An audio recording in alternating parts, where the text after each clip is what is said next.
नमो अरिहन्ताणं नमो सिद्धाणं नमो आयर्याणं नमो मुमच्छायाणं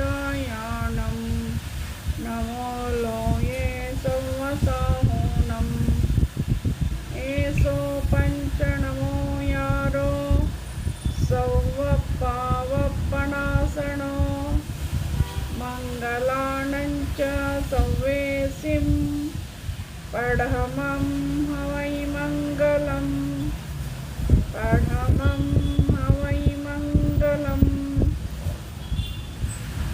झेलाता श्री गौतम गुरु ने वीर प्रभु के वाणी को सूत्र रहे गुरु परंपरा से नमन करो जिन वाणी को चर्चा त्रेपन भाव की कर लो भाव विशुद्धि पाने को भाव सदा परिशुद्ध रहे बस आत्म वैभव पाने को भाव सदा परिशुद्ध रहे बस आत्म वैभव पाने को।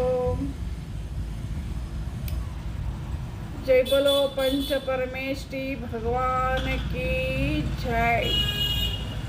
जिनवाणी माता की जय। आचार्य भगवान श्री विद्यासागर मुनि महाराज की जय। आचार्य प्रवर श्री समय सागर जी मुनि महाराज की जय। परम पूज्य निर्यापक श्रमण मुनि श्री नियम सागर मुनि महाराज की जय। परम पूज्य निर्यापक श्रमण मुनि श्री प्रशांत सागर जी मुनि महाराज की जय। समस्त आचार्य संघ की जय।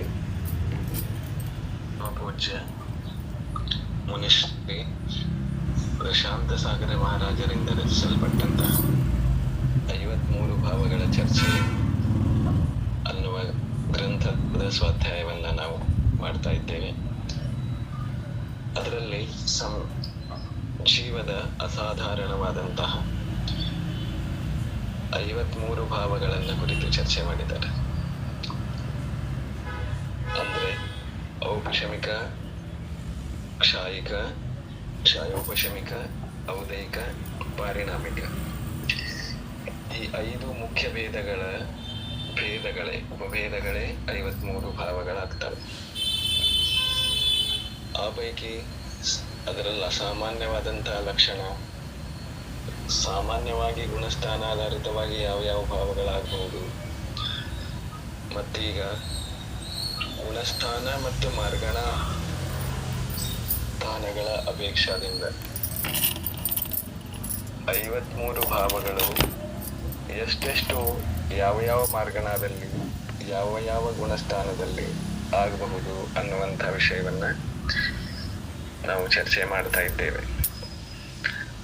ಅದರಲ್ಲಿ ತಿರ್ಯಂಚಗತಿ ಮಾರ್ಗಣದ ಸ್ವರೂಪವನ್ನ ತಿಳಿಸಿಕೊಡುವಂಥ ಪ್ರಯತ್ನ ಇಲ್ಲಿ ಮಾಡ್ತಾ ಇದ್ದಾರೆ. ಮುಂದಿನ ವಿಷಯವನ್ನ ಗ್ರಂಥದ ಅನುಸಾರ ನೋಡುವಂತ ಪ್ರಯತ್ನ ಮಾಡುವುದು.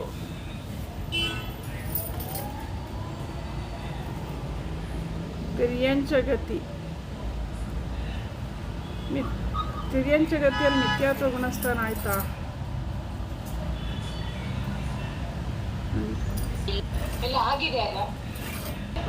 ಓಕೆ, ನಂಗೆ ಕನ್ಫ್ಯೂಷನ್ ಆಯ್ತು ಅದಕ್ಕೆ. ಮೊದಲನೇ ಗುಣಸ್ಥಾನ ಮಿಥ್ಯಾತ್ವ ಗುಣಸ್ಥಾನ, ತಿರ್ಯಂಚಗತಿ ಪರ್ಯಾಪ್ತಕ. ಔಪಶಮಿಕ ಮತ್ತು ಕ್ಷಾಯಿಕ ಭಾವಗಳಿರೋದಿಲ್ಲ. ಕ್ಷಾಯೋಪಶಮಿಕ 10, ಔದಯಿಕ 18, ಪಾರಿಣಾಮಿಕ 3 ಭಾವ, ಒಟ್ಟು 31 ಭಾವಗಳು. ತಿರ್ಯಂಚಗತಿ ಸಾಮಾನ್ಯ ಅಪೇಕ್ಷದಿಂದ ನೋಡಿದ ಮೇಲೆ ತಿರ್ಯಂಚಗತಿಯ ಜೀವಗಳಲ್ಲಿ ಮಿಥ್ಯಾತ್ವ ಗುಣಸ್ಥಾನದಲ್ಲಿ, ಗತಿ ಮಾರ್ಗಣದಲ್ಲಿ ತಿರ್ಯಂಚಗತಿ, ಗುಣಸ್ಥಾನದಲ್ಲಿ ಮಿಥ್ಯಾತ್ವ. ಈ ಅಪೇಕ್ಷಾದಿಂದ ನೋಡುವಾಗ ಯಾವ ಭಾವಗಳು ಆಗಬಹುದು ಅಂತ ತಿಳಿಯುವಂತ ಪ್ರಯತ್ನ ಮಾಡುತ್ತಿದೆ. ಮಿಥ್ಯಾತ್ವ ಗುಣಸ್ಥಾನ ಅಂತಂದ್ರೆ ಅಯಥಾರ್ಥ ಶ್ರದ್ಧಾನವುಳ್ಳಂತಹ ಜೀವರ ಗುಣಸ್ಥಾನವನ್ನು ಮಿಥ್ಯಾತ್ವ ಗುಣಸ್ಥಾನ ಅಂತ ಕರೀತಾರೆ.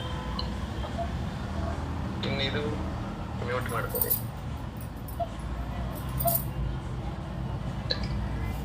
ಇನ್ನಿದು ತಿರ್ಯಂಚಗತಿಯಲ್ಲಿ ಅಂತಂದ್ರೆ ತಿರ್ಯಂಚಗತಿ ಜೀವರುಗಳಲ್ಲಿ ಮಿಥ್ಯಾತ್ವ ಗುಣಸ್ಥಾನ ಇರುವಾಗ ಯಾವ ಯಾವ ಭಾವಗಳು ಆಗಬಹುದು, ಅದು ಕೂಡ ತಿರ್ಯಂಚಗತಿಯ ಪರ್ಯಾಪ್ತಕ ಜೀವರಲ್ಲಿ ಅಂತ ತಗೋಬೇಕು. ಯಾವ್ದು ಅಪರ್ಯಾಪ್ತಕ್ಕಿದೆ ಅದರಲ್ಲಿ ಬರೋ ಲೆಕ್ಕಾಚಾರ ಇಲ್ಲಿ ಹೇಳಿಲ್ಲ.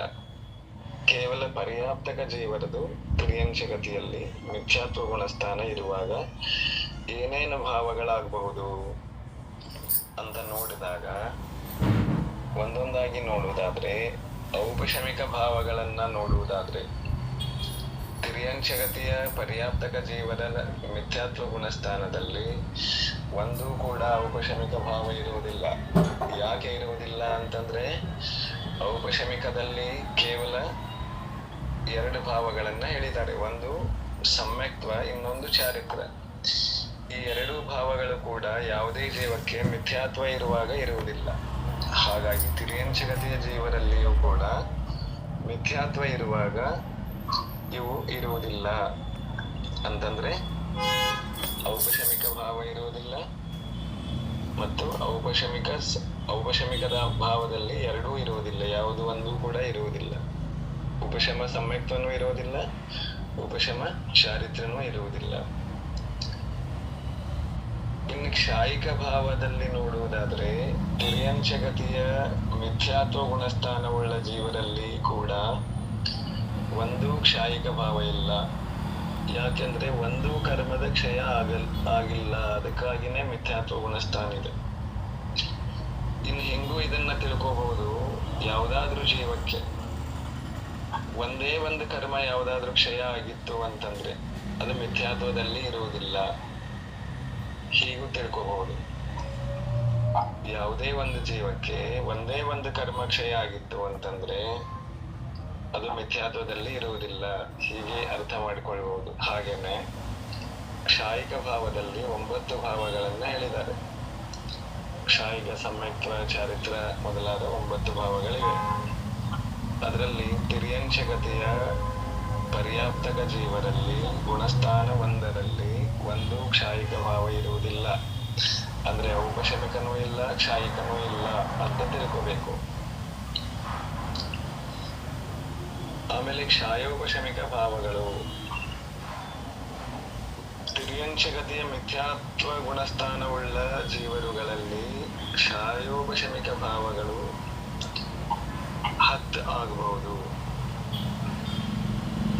ಮಿಥ್ಯಾತ್ವ ಇರುವಾಗ ಯಾವ್ಯಾವ ಆಗಬಹುದು ಅಂತಂದ್ರೆ ಜ್ಞಾನ ಒಂದೂ ಇರೋದಿಲ್ಲ.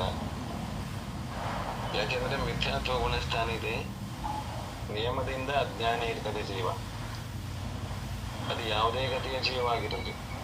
ಮಿಥ್ಯಾತ್ವ ಇದೆ ಅಂದ್ರೆ ಅದು ಅಜ್ಞಾನಿಯೇ ಆಗಿರ್ತದೆ, ಬೇರೆ ಆಯ್ಕೆನೇ ಇಲ್ಲ ಅಲ್ಲಿ.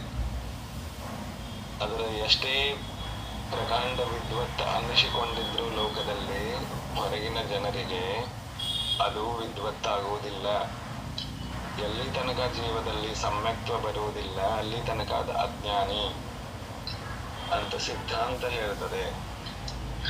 ಅಂದ್ರೆ ಕ್ಷಾಯೋಪಶಮಿಕ ಜ್ಞಾನ ಒಂದು ಇಲ್ಲ, ಯಾಕೆಂದ್ರೆ ಗುಣಸ್ಥಾನ ಮಿಥ್ಯಾತ್ವ ಇದೆ. ಗುಣಸ್ಥಾನ ಮಿಥ್ಯಾತ್ವ ಇದೆ ಅಂತಂದ್ರೆ ಅಜ್ಞಾನ 3 ಅಜ್ಞಾನಗಳು ಇರಬಹುದು. ತಿರ್ಯಂಚಗತಿಯ ಪರ್ಯಾಪ್ತಕ ಜೀವದಲ್ಲಿ ಗುಣಸ್ಥಾನ ಒಂದರಲ್ಲಿ ಕೂಮತಿ ಅಜ್ಞಾನ, ಕೂಶುತ ಅಜ್ಞಾನ, ಕುವದಿ ಅಜ್ಞಾನ, ಮೂರರ ಪೈಕಿ 3 ಇರಲಿಕ್ಕೆ ಸಾಧ್ಯ ಇದೆ. 3 ಅಜ್ಞಾನ ಸಂಭವ ಇದೆ. ಇನ್ನು ಕ್ಷಾಯೋಪಶಮಿಕ ದರ್ಶನಗಳಲ್ಲಿ 2 ದರ್ಶನಗಳಾಗಬಹುದು. ಅವಧಿ ದರ್ಶನ ಒಂದನ್ನು ಬಿಟ್ಟು ಉಳಿದ 2 ದರ್ಶನಗಳಾಗಬಹುದು. ಚಕ್ಷು ದರ್ಶನ, ಅಚಕ್ಷು ದರ್ಶನ, ಹೀಗೆ. ಆಮೇಲೆ ಲಬ್ಧಿಗಳಲ್ಲಿ ಎಲ್ಲಾ ಲಬ್ಧಿಗಳು ಸಾಧ್ಯ ಇದೆ. ಕ್ಷಾಯೋಪಶಮಿಕ ದಾನ, ಲಾಭ, ಭೋಗ, ಉಪಭೋಗ, ವೀರ್ಯ, ಹೀಗೆ ಇಷ್ಟು ಲಬ್ಧಿಗಳಾಗಬಹುದು. ಅಂದ್ರೆ 5 ಲಬ್ಧಿ, 3 ಅಜ್ಞಾನ, 2 ದರ್ಶನ. 5, 3, 8, 1, 2, 10 ಕ್ಷಾಯೋಪಶಮಿಕ ಭಾವಗಳು ಆಗ್ತವೆ. ಇನ್ನಿದ್ರಲ್ಲಿ ಮಿಥ್ಯಾತ್ವ ಗುಣಸ್ಥಾನ ಇರೋದ್ರಿಂದ ಗುಣಸ್ಥಾನದ ಅಪೇಕ್ಷೆ ನೋಡಿದಾಗ ಕ್ಷಾಯೋಪಶಮಿಕ ಸಮ್ಯಕ್ತ್ವನೂ ಇರೋದಿಲ್ಲ, ಸಂಯಮನೂ ಇರೋದಿಲ್ಲ, ಚಾರಿತ್ರನೂ ಇರೋದಿಲ್ಲ. ಹಾಗಾಗಿ ಈ 10 ಭಾವಗಳು ಅಂದ್ರೆ 3 ಅಜ್ಞಾನ ಭಾವ, 2 ದರ್ಶನ ಭಾವ, 5 ಲಬ್ಧಿ ಭಾವ, ಇಷ್ಟು ಕ್ಷಾಯೋಪಶಮಿಕ ಭಾವಗಳು ತಿರ್ಯಂಚಗತಿಯ ಪರ್ಯಾಪ್ತಕ ಜೀವರಲ್ಲಿ ಆಗಬಹುದು ಅಂತ ಹೇಳ್ತಾರೆ. ತಿಳಿತು?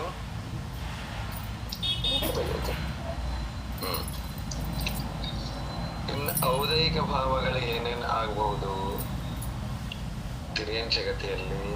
ಗತಿ ಅಪೇಕ್ಷಾದಿಂದ ತಿರ್ಯಂಚಗತಿ ಉದಯದಲ್ಲಿದೆ, ಅದಕ್ಕೆ ಔದೈಕ ಭಾವ ತಿರ್ಯಂಚಗತಿ. ಗತಿ ಔದೈಕ ಭಾವದಲ್ಲಿ ತಿರ್ಯಂಚಗತಿ ಉದಯದಲ್ಲಿ ಇರ್ತದೆ, ಅದು ಒಂದು. ಆಮೇಲೆ ಕ್ರೋಧಮಾನ ಮಾಯಾಲೋಭ 4 ಕಷಾಯಗಳು ಉದಯದಲ್ಲಿ ಇರುತ್ತವೆ, 4. ಆಮೇಲೆ ವೇದದಲ್ಲಿ ತಿರ್ಯಂಚಗತಿಯಲ್ಲಿ 3 ವೇದಗಳು ಸಿಗಲು ಸಾಧ್ಯ ಇದೆ. 3 ವೇದ ಇದೆ: ಪುರುಷ ವೇದ, ತ್ರಿವೇದ, ನಪುಂಸಕ ವೇದ. 3 ವೇದಗಳು ತಿರ್ಯಂಚಗತಿಯಲ್ಲಿ ಸಂಭವ ಇದೆ. ಆಮೇಲೆ ಗುಣಸ್ಥಾನವೇ ಮಿಥ್ಯಾತ್ವ ಇರುವುದರಿಂದ ಮಿಥ್ಯಾದರ್ಶನವೂ ಇದೆ, ಅಜ್ಞಾನನೂ ಇದೆ, ಅಸಂಯಮನೂ ಇದೆ, ಅಸಿದ್ಧತ್ವನೂ ಇದೆ. ಇವೆಲ್ಲ ಒಂದೊಂದು ಲೆಕ್ಕದಲ್ಲಿ ತಗೊಂಡ್ರು. ಮಿಥ್ಯಾತ್ವ ಅಂದ್ರೆ ಮಿಥ್ಯಾದರ್ಶನ, ಅಜ್ಞಾನ, ಅಸಂಯಮ, ಅಸಿದ್ಧತ್ವ ಇವೆಲ್ಲ ಇದ್ದೇ ಇರ್ತವೆ. ಆಮೇಲೆ ಲೇಷಗಳಲ್ಲಿ ಎಲ್ಲಾ ಲೇಷಗಳು ಇರಬಹುದು. 6 ಅಶುಭ ಲೇಷಗಳು, 6 ಅಂದ್ರೆ 3 ಶುಭ 3 ಅಶುಭ ಎಲ್ಲಾ ಲೇಷಗಳು ಇರಲಿಕ್ಕೆ ಸಾಧ್ಯ ಅಂತ ಹೇಳಿದ್ದಾರೆ. ಯಾಕೆಂದ್ರೆ ತಿರ್ಯಂಚ ಪ್ರಾಣಿ, ತಿರ್ಯಂಚ ಜೀವ ಕ್ರೂರ ಸ್ವಭಾವವನ್ನು ಹೊಂದಬಹುದು, ಮಂದ ಸ್ವಭಾವಿನೂ ಆಗಿರಬಹುದು, ಅಶುಭ ವಿಚಾರವನ್ನು ಮಾಡಬಹುದು, ಕಾರ್ಯವನ್ನು ಮಾಡಬಹುದು, ಶುಭ ವಿಚಾರ ಮತ್ತು ಕಾರ್ಯವನ್ನು ಮಾಡಬಹುದು. ಹೀಗೆ 6 ಪ್ರಕಾರದ ಲೇಷಗಳು ತಿರ್ಯಂಚಗತಿಯಲ್ಲಿ ಆಗಲು ಸಾಧ್ಯ ಅಂತ ಹೇಳಿದ್ದಾರೆ. ಅಂದ್ರೆ ಏನೇನಾಯ್ತು? 1 ಗತಿ, 4 ಕಷಾಯ, 3 ವೇದ ಎಲ್ಲ ಸೇರಿ 8. ಆಮೇಲೆ ಇವು 4 ಭಾವಗಳು 12. ಆಮೇಲೆ 6 ಲೇಷಗಳು ಎಲ್ಲ ಸೇರಿ 18 ಭಾವಗಳು. ಅಂದ್ರೆ ಒಟ್ಟು ಔದೈಕ ಭಾವಗಳು ಇರೋದು 21, ಅದರಲ್ಲಿ 18 ಭಾವಗಳು ತಿರ್ಯಂಚಗತಿಯ ಪರ್ಯಾಪ್ತಕರಲ್ಲಿ ಆಗಲು ಸಾಧ್ಯ ಅಂತ ಹೇಳಿದ್ದಾರೆ. ತಿಳಿತು?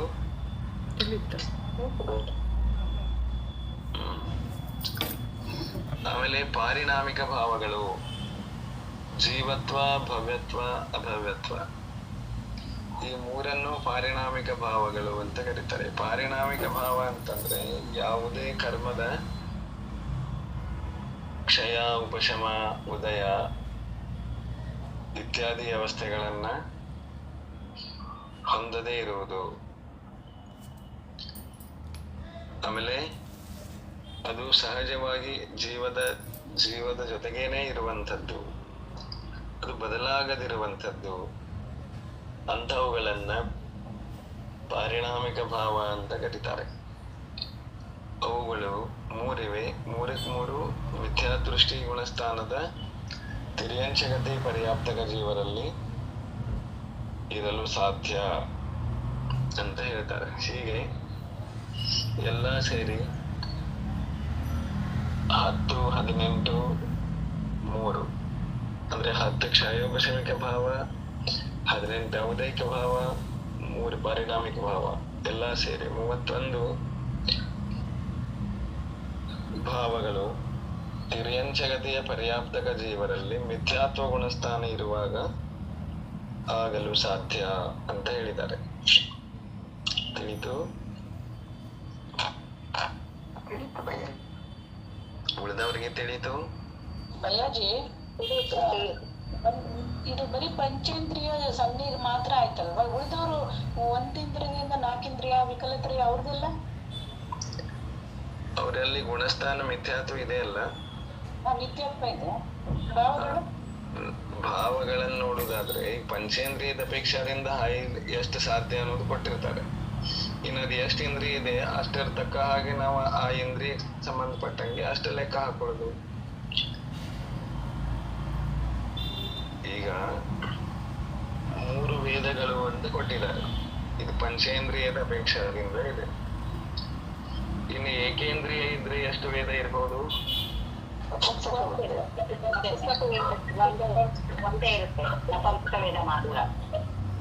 ಈಗ ತಿರ್ಯಂಚಗತಿಯಲ್ಲಿ 3 ವೇದ ಅಂತ ಕೊಟ್ಟಾಗ ಏಕೇಂದ್ರಿಯದ 1 ವೇದ ಅದರಲ್ಲಿ ಬಂದಿರ್ತದೆ ಅಲ್ಲ?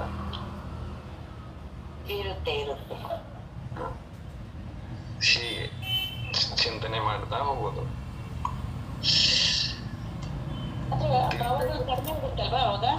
ಇಂದ್ರಿಯಗಳು ಕಡಿಮೆ ಆದಷ್ಟು ಏನಾಗತ್ತೆ? ಭಾವಗಳು ಕಡಿಮೆ ಆಗುತ್ತಲ್ವ? ಈಗ 31, 32 ಅಂತ ಬಂತಲ್ಲ, ಅಷ್ಟು ಬರಲ್ಲ.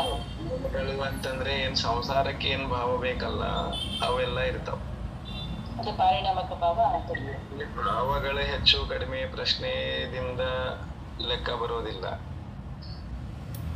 ಯಾವ ಭಾವಗಳು ಇವೆ ಅನ್ನೋದು ಲೆಕ್ಕಕ್ಕೆ ಬರ್ತದೆ. ಔದೈಕ ಭಾವಗಳೇ ಹೆಚ್ಚಿದ್ದಾಗ ಏನೂ ಪ್ರಯೋಜನ ಇಲ್ಲ. ಅಥವಾ ಕ್ಷಯೋಪಶಮಿಕದ ಅಜ್ಞಾನ ಇತ್ಯಾದಿ ಭಾವಗಳಿದ್ದು ಅಂತಂದ್ರೂ ಏನು ಪ್ರಯೋಜನ ಇಲ್ಲ.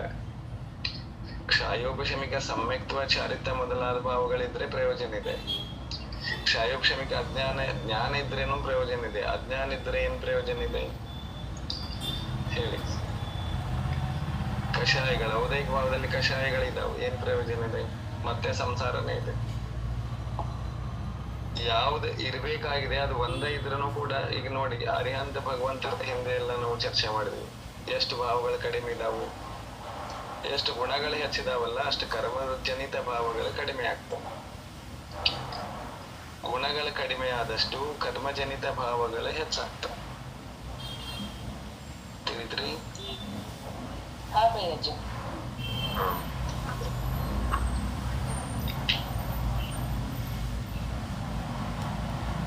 ವಿಶೇಷ 1 ಅಸಾಧನದ ಬಗ್ಗೆ.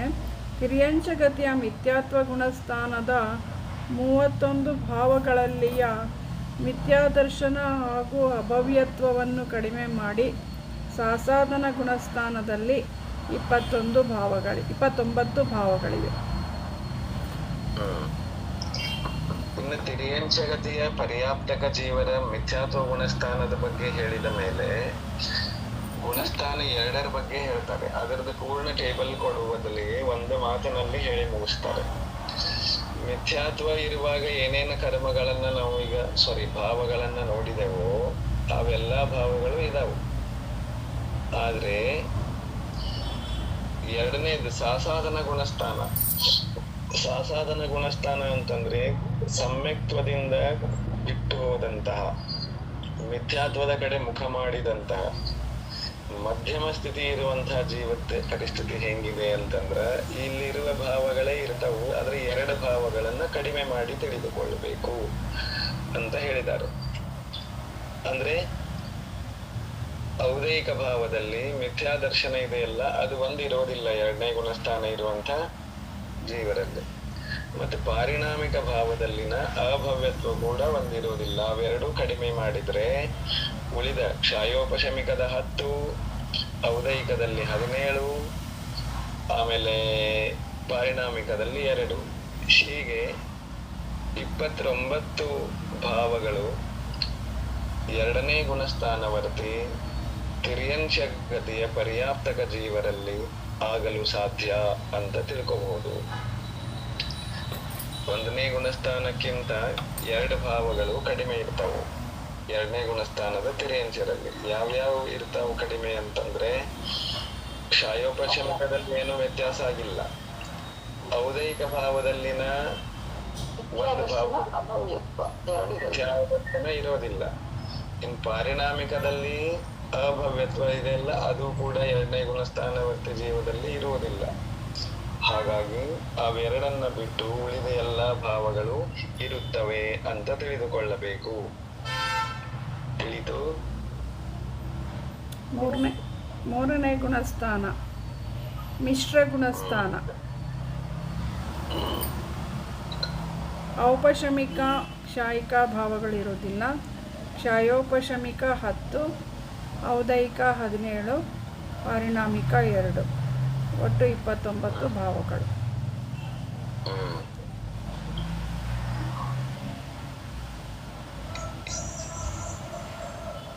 ಮೂರನೇ ಗುಣಸ್ಥಾನ ಮಿಶ್ರ ಗುಣಸ್ಥಾನ. ಈ ರೀತಿಯಾಗಿನೂ ತಿಳ್ಕೋಬಹುದು ಎರಡನೇ ಗುಣಸ್ಥಾನವನ್ನು. ಈಗ ಮೂರನೇ ಗುಣಸ್ಥಾನ ಏನಿದೆಯಲ್ಲ ಅದು ಮಿಶ್ರ. ಮಿಶ್ರ ಅಂದ್ರೆ ಸಮ್ಯಕ್ ಮಿಥ್ಯಾತ್ವ ಗುಣಸ್ಥಾನ. ಇಲ್ಲಿ ಜೀವಕ್ಕೆ ಸಮ್ಯಕ್ ಪ್ರಕೃತಿಯ ಉದಯದ ಕಾರಣದಿಂದ ಮಿಶ್ರ ಪರಿಣಾಮಗಳು ಉಂಟಾಗ್ತಾ ಇರ್ತವೆ. ಅದನ್ನ ಮಿಶ್ರ ಗುಣಸ್ಥಾನ ಅಂತ ಕರೀತಾರೆ. ಆ ಮಿಶ್ರ ಭಾವ ಅಥವಾ ಮಿಶ್ರ ಗುಣಸ್ಥಾನ ಇರುವಂತಹ ಸಂದರ್ಭದಲ್ಲಿ ಜೀವದಲ್ಲಿ ಯಾವ ಯಾವ ಭಾವಗಳು ಆಗಬಹುದು ಅಂತಂದ್ರೆ, ಇಲ್ಲಿಯೂ ಕೂಡ ಯಾವ ಸಮ್ಯಕ್ತ್ವ ಮತ್ತು ಚಾರಿತ್ರ್ಯ ಎರಡೂ ಇರೋದಿಲ್ಲ. ಹಾಗಾಗಿ ಔಪಶಮಿಕ ಸಮ್ಯಕ್ತ್ವ ಮತ್ತು ಔಪಶಮಿಕ ಚಾರಿತ್ರ್ಯ ಇವೆರಡೂ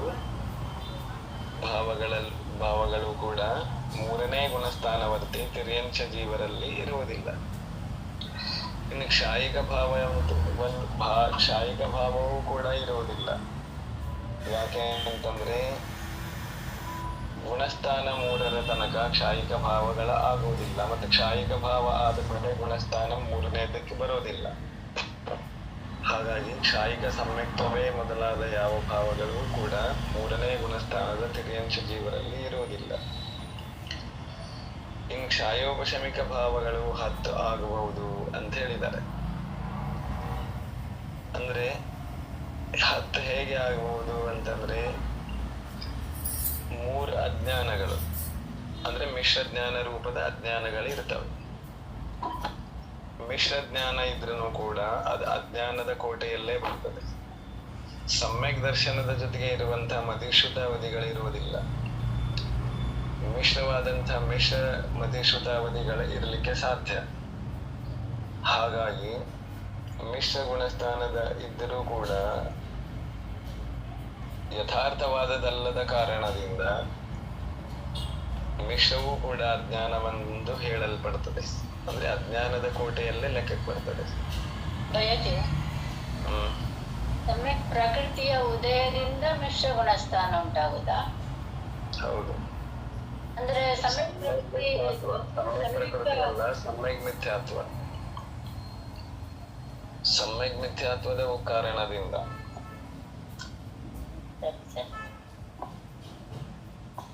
ಸಮ್ಯಕ್ ಪ್ರಕೃತಿಯ ಕಾರಣದಿಂದ ಸಮ್ಯಕ್ ದರ್ಶನ ಆಗಲಿಕ್ಕೆ ಏನು ತೊಂದರೆ ಇಲ್ಲ, ದೋಷಪೂರಿತ ಇರುತ್ತೆ. ಮೂರನೇ ಗುಣಸ್ಥಾನದಲ್ಲಿ ಜ್ಞಾನ ಮಿಶ್ರ ಇರುವುದರಿಂದ ಅದು ಜ್ಞಾನ ಅಜ್ಞಾನ ಎರಡರ ಮಿಶ್ರಣವಾದ ಕಾರಣದಿಂದ, ಯಥಾರ್ಥವಲ್ಲದ ಕಾರಣದಿಂದ ಅದು ಕೂಡ ಮಿಶ್ರ ಅನ್ನಿಸ್ಕೊಂಡಿದೆ. ಅಂತಹ ಭಾವಗಳು 3 ಇವೆ.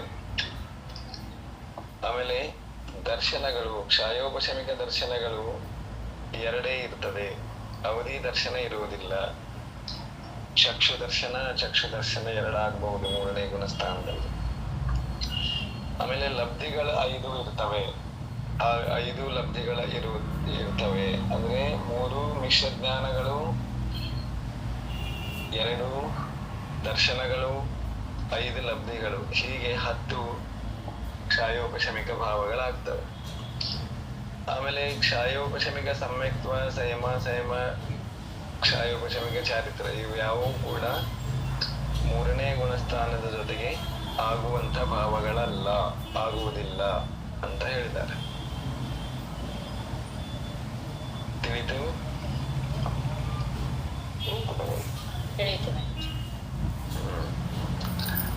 ಇನ್ನು ಔದಯಿಕ ಭಾವಗಳು, ಕರ್ಮದ ಉದಯದ ಕಾರಣದಿಂದ ಆಗುವಂತ ಭಾವಗಳು.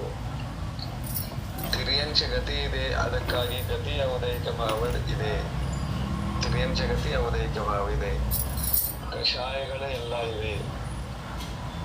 ವೇದಗಳು ತಿರ್ಯಂಚಗತಿಯಲ್ಲಿ 3 ವೇದಗಳು ಇರಲು ಸಾಧ್ಯ. ಆಮೇಲೆ 3ನೇ ಗುಣಸ್ಥಾನದಲ್ಲಿ ಮಿಥ್ಯಾತ್ವದ ಉದಯ ಇರುವುದಿಲ್ಲ. ಇದು ನೆನಪಿಟ್ಕೊಳ್ಳಿ. 3ನೇ ಗುಣಸ್ಥಾನದಲ್ಲಿ ಮಿಥ್ಯಾ ದರ್ಶನದ ಉದಯ ಇರುವುದಿಲ್ಲ. 2ನೇ ಗುಣಸ್ಥಾನದಲ್ಲಿಯೂ ಇರುವುದಿಲ್ಲ. ಹಾಗೇನೆ 3ನೇ ಗುಣಸ್ಥಾನದಲ್ಲೂ ಇರುವುದಿಲ್ಲ. ಇಲ್ಲಿ ಔದೈಕ ಕರ್ಮದ ಉದಯದ ಕಾರಣದಿಂದ ಇರುವಂತಹ ಅಜ್ಞಾನ, ಅಸಂಯಮ, ಅಸಿದ್ಧತ್ವಗಳು ಇರ್ತವೆ.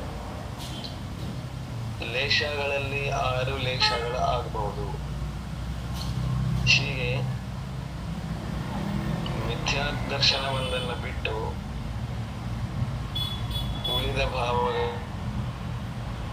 ಸೇರ್ಕೊಂಡು 17 ಔದೈಕ ಭಾವಗಳು ಆಗ್ತವೆ, ಆಗಲಿಕ್ಕೆ ಸಾಧ್ಯತೆ. ಆಮೇಲೆ ಪಾರಿಣಾಮಿಕ ಭಾವಗಳಲ್ಲಿ 2 ಭಾವಗಳನ್ನ ಹೇಳಿದ್ದಾರೆ. ಯಾಕೆ ಅಂತಂದ್ರೆ ಅಭವ್ಯತ್ವ ಜೀವ 3ನೇ ಗುಣಸ್ಥಾನವನ್ನ ಹೊಂದುವುದಿಲ್ಲ. ಅದು ನಿಯಮದಿಂದ 1ನೇ ಗುಣಸ್ಥಾನ ಮಾತ್ರವನ್ನು ಹೊಂದಿರ್ತದೆ. ಹಾಗಾಗಿ 3ನೇ ಗುಣಸ್ಥಾನದ ಜೀವರು ಕೇವಲ 2 ಪಾರಿಣಾಮಿಕ ಭಾವಗಳನ್ನು ಹೊಂದಿರಲಿಕ್ಕೆ ಸಾಧ್ಯ. ಒಂದು ಜೀವತ್ವ, ಇನ್ನೊಂದು ಭವ್ಯತ್ವ. ಹೀಗೆ 29 ಭಾವಗಳು 3ನೇ ಗುಣಸ್ಥಾನವುಳ್ಳ ತಿರ್ಯಂಚಗತಿಯ ಪರ್ಯಾಪ್ತಕ ಜೀವರಲ್ಲಿ ಆಗಲು ಸಾಧ್ಯ ಅಂತ ತಿಳ್ಕೋಬೇಕು. ಸಾಸಾಧನ ಗುಣಸ್ಥಾನದಲ್ಲಿ ಸೇಮ್ ಇದೆ, ವಿಶ್ವದಲ್ಲಿ ಏನಿದೆ ಅದೇ ಇರುತ್ತೆ. ಇದೇ ಸೇಮ್ ಇರ್ತದೆ. ಒಂದು ಚೇಂಜ್ ಏನಿದೆ ಅಂತಂದ್ರೆ ಸಾಸಾನದಲ್ಲಿ ಪಕ್ಕಾ ಅಜ್ಞಾನ ಅಂತ ಇರ್ತದೆ, ಇಲ್ಲಿ ಮಿಶ್ರ ಜ್ಞಾನ ಅಂತ ಇರ್ತದೆ. ಇಷ್ಟೇ ವ್ಯತ್ಯಾಸ.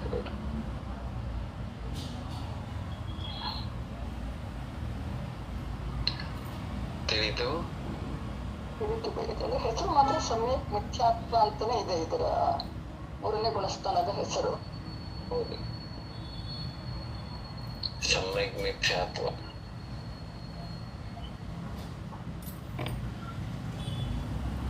ನಾಲ್ಕನೇ ಗುಣಸ್ಥಾನ ಅವಿರತ ಸಮ್ಯಕ್ತ್ವ ಗುಣಸ್ಥಾನ. ಔಪಶಮಿಕ ಭಾವ 1, ಕ್ಷಾಯಿಕ ಇಲ್ಲ. ಕ್ಷಾಯೋಪಶಮಿಕ 12, ಔದೈಕ 17, ಪಾರಿಣಾಮಿಕ 2, ಒಟ್ಟು 32 ಭಾವ.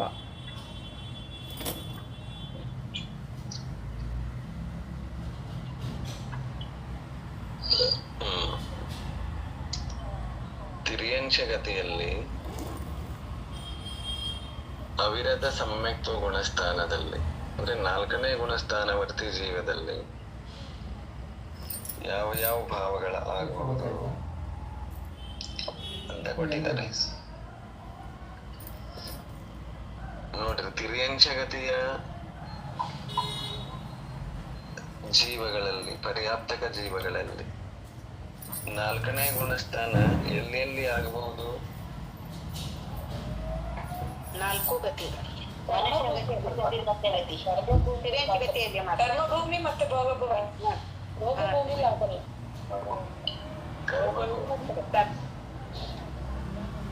ಕರ್ಮಭೂಮಿ ಮತ್ತು ಭೋಗಭೂಮಿ. 2 ಕಡೆ ಅವಿರತ ಸಮ್ಯಕ್ತ್ವ ಗುಣಸ್ಥಾನ ಉಳ್ಳಂತ ಜೀವರು ಕಂಡು ಬರ್ತಾರೆ ತಿರ್ಯಂಚಗತಿಯಲ್ಲಿ. ಆ ಸಮ್ಯಕ್ ದೃಷ್ಟಿ ತಿರ್ಯಂಚರ ಅಪೇಕ್ಷಾದಿಂದ ಏನೇನ್ ಆಗಬಹುದು 53 ಪೈಕಿ. ಇಲ್ಲಿ ನೋಡ್ರಿ, ಯಾವಾಗ ನಾವು ಮಿಥ್ಯಾತ್ವ ಗುಣಸ್ಥಾನದ ಬಗ್ಗೆ ಚರ್ಚೆ ಮಾಡ್ತಿರ್ತೇವೆ ಆವಾಗ ಏಕೇಂದ್ರಿಯದಿಂದ ಪಂಚೇಂದ್ರಿಯದ ಲೆಕ್ಕಾಚಾರ ಬರಲಿಕ್ಕೆ ಸಾಧ್ಯ ಇದೆ. ಯಾವಾಗ ಮುಂದಿನ ಗುಣಸ್ಥಾನಗಳ ಚರ್ಚೆ ಬರ್ತದೆ ಆವಾಗ ಯಾವುದರ ಚರ್ಚೆ ಬರ್ಲಿಕ್ಕೆ ಸಾಧ್ಯ? ಪಂಚೇಂದ್ರಿಯ, ಕೇವಲ ಸೌದಿ ಪಂಚೇಂದ್ರಿಯ ಜೀವಗಳ ಲೆಕ್ಕಾಚಾರ ಬಂದಿರ್ತದೆ. ಈಗ ಅವಿರತ ಸಮ್ಯಕ್ತ್ವ ಗುಣಸ್ಥಾನ ಅಂತ ಹೇಳಿದ್ದಾರೆ. ಇಲ್ಲಿ ಯಾವ ಇಂದ್ರಿಯಗಳುಳ್ಳ ಜೀವರಿರ್ತಾರೆ?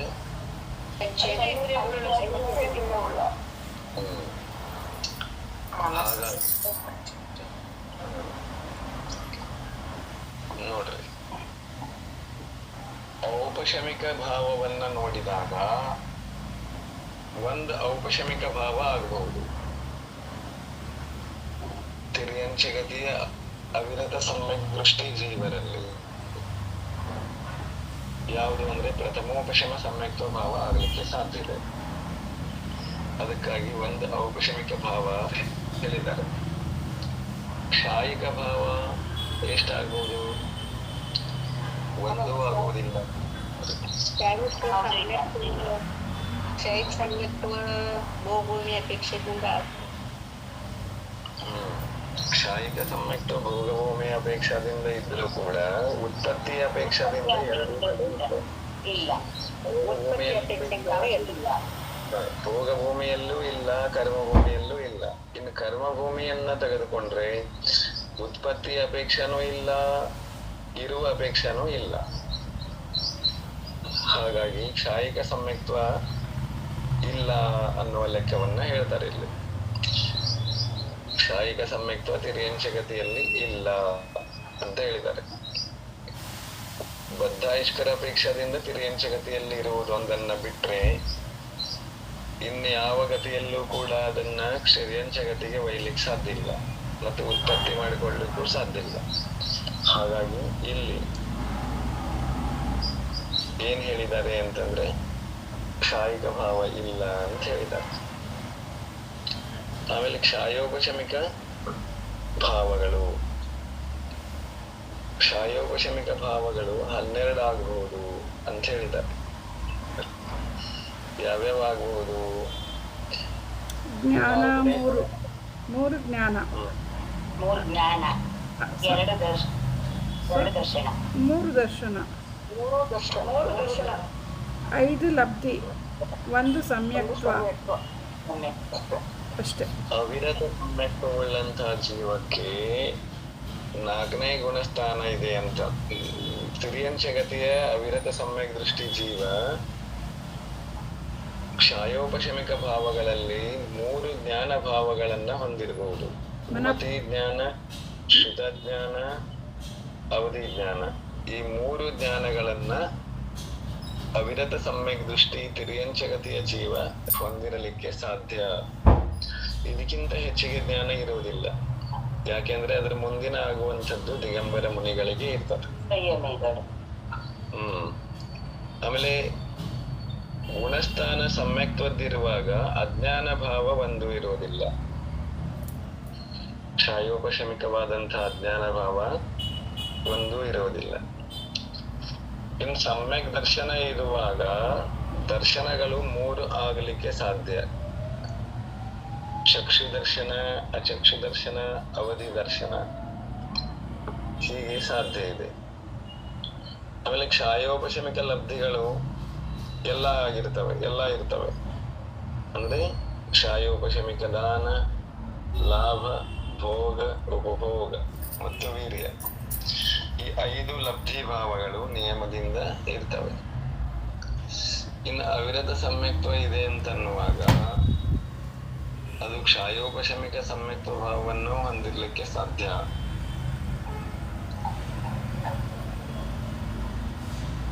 ಹಾಗಾಗಿ ಅವಿರತ ಅವಸ್ಥೆಯಲ್ಲಿ ವ್ರತಗಳಿಲ್ಲ ಮತ್ತು ಸಮ್ಯಕ್ತ್ವ ಇದೆ. ಸಂಯಮನೂ ಇಲ್ಲ, ಚಾರಿತ್ರನೂ ಇಲ್ಲ. ಕ್ಷಾಯೋಪಶಮಿಕದಲ್ಲಿನೇ ಸಂಯಮನೂ ಇಲ್ಲ, ಚಕಲ ಚಾರಿತ್ರನೂ ಇರುವುದಿಲ್ಲ. ಹೀಗೆ ಜ್ಞಾನ 3 ದರ್ಶನ, ಆಮೇಲೆ 5 ಲಬ್ಧಿ, 1 ಸಮ್ಯಕ್ತ್ವ, ಹೀಗೆ ಎಲ್ಲ ಸೇರಿ 12 ಭಾವಗಳು ಆಗಬಹುದು. ತಿಳಿದ್ರಿ?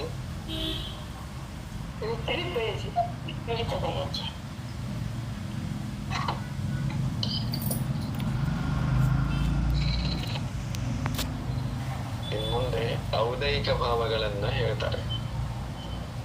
ಔದೈಕ ಭಾವಗಳು ಅಂದ್ರೆ ಕರ್ಮದ ಉದಯದಿಂದ ಆಗುವಂತ ಭಾವಗಳು. ಗತಿ ತಿರ್ಯಂಚದಿದೆ, ತಿರ್ಯಂಚ ಗತಿ ಔದೈಕ ಭಾವ ಇದೆ. ಕಷಾಯಗಳೆಲ್ಲ ಇದೆ. ತಿರ್ಯಂಶಗತಿಯಲ್ಲಿ 3 ಪ್ರಕಾರದ ವೇದಗಳು ಆಗಲಿಕ್ಕೆ ಸಾಧ್ಯ. ಹಾಗಾಗಿ ವೇದಗಳು 3 ಅಂತ ಹೇಳ್ತಾರೆ. ಸಮ್ಯಕ್ ದರ್ಶನ ಗುಣಸ್ಥಾನ ಇರುವಾಗ ಮಿಥ್ಯಾ ದರ್ಶನ ಇರುವುದಿಲ್ಲ. ಅಜ್ಞಾನ ಇದೆ, ಅಸಂಯಮನೂ ಇದೆ, ಅಸಿದ್ಧತ್ವನೂ ಇದೆ. ಮತ್ತೆ ಲೇಷಗಳಲ್ಲಿ ಎಲ್ಲ 6 ಲೇಷಗಳು ಆಗಲಿಕ್ಕೆ ಸಾಧ್ಯ. ಅಂದ್ರೆ ಸರಿಸುಮಾರು ಏನೇನಿದೆ ಇಲ್ಲಿ ಅಂತಂದ್ರೆ, ತಿರ್ಯಂಶಗತಿಯ ಅವಿರತ ಸಮ್ಯಕ್ ದೃಷ್ಟಿ ಜೀವಕ್ಕೆ 6 ಲೇಷಗಳು ಆಗ್ಲಿಕ್ಕೆ ಸಾಧ್ಯ ಇದೆ. ಅಂದ್ರೆ ಅವಿರತರಿಗೆ ಲೇಷಗಳು ಎಲ್ಲ ಆಗುವುದು. ಅದು ಋತಿಗಳಿಗೆ ಆಗುವುದಿಲ್ಲ. ಋತಿಗಳಿಗೆ 3 ಶುಭಲೇಷಗಳೇ ಆಗುವಂತದ್ದಿರ್ತದೆ. ಹೀಗೆ ಮಿಥ್ಯಾದರ್ಶನಾದಿ ಭಾವ, ಮಿಥ್ಯಾದರ್ಶನ ಒಂದು ಭಾವ ಇರುವುದಿಲ್ಲ. ಮತ್ತೆ ಅಜ್ಞಾನ, ಅಸಿದ್ಧತ್ವ, ಅಸಂಯಮ ಇವೆಲ್ಲ ಒಂದೊಂದು. ಆಮೇಲೆ ಲೇಷಗಳ 6. ಹೀಗೆ ಎಲ್ಲಾ ಸೇರಿ ಎಷ್ಟು ಭಾವ ಆಯ್ತು? 17 ಔದೈಕ ಭಾವಗಳನ್ನ ಅವಿರತ ಸಮ್ಯಕ್ ದೃಷ್ಟಿ ತಿರ್ಯಂಶಗತಿಯ ಜೀವ ಪರ್ಯಾಪ್ತಕ ಅವಸ್ಥೆಯಲ್ಲಿ ಹೊಂದಲು ಸಾಧ್ಯ ಅಂತ ತಿಳ್ಕೋಬೇಕು. ಆಮೇಲೆ ಅವಿರತ ಸಮ್ಯಕ್ತ ಗುಣಸ್ಥಾನವುಳ್ಳ ತಿರ್ಯಂಶಗತಿಯ ಪರ್ಯಾಪ್ತಕರಲ್ಲಿ ಪಾರಿಣಾಮಿಕ ಭಾವಗಳು ಅಂತಂದ್ರೆ ಜೀವತ್ವ, ಭವ್ಯತ್ವ, ಅಭವ್ಯತ್ವ. ಇವುಗಳ ಪೈಕಿ ಅಭವ್ಯತ್ವವನ್ನ ಬಿಟ್ಟು ಉಳಿದ 2 ಭಾವಗಳ ಆಗಲು ಸಾಧ್ಯ. ಯಾಕಂದ್ರೆ ಸಮ್ಯಕ್ ದೃಷ್ಟಿ ಆಗಲಿ ಬೇಕು ಅಂತಂದ್ರೆ ಭವ್ಯತ್ವ ಇರಲೇಬೇಕಾಗ್ತದೆ. ಜೀವಿಸ್ಬೇಕು ಅಂದ್ರೆ ಜೀವತ್ವ ಇರಬೇಕು. ಹಾಗಾಗಿ 32 ಒಟ್ಟು ಭಾವಗಳು ಆಗ್ತವೆ. ಯಾರಿಗೆ ಆಗ್ತವೆ? ಅವಿರತ ಸಮ್ಯಕ್ ದೃಷ್ಟಿ ಜೀವನಿಗೆ.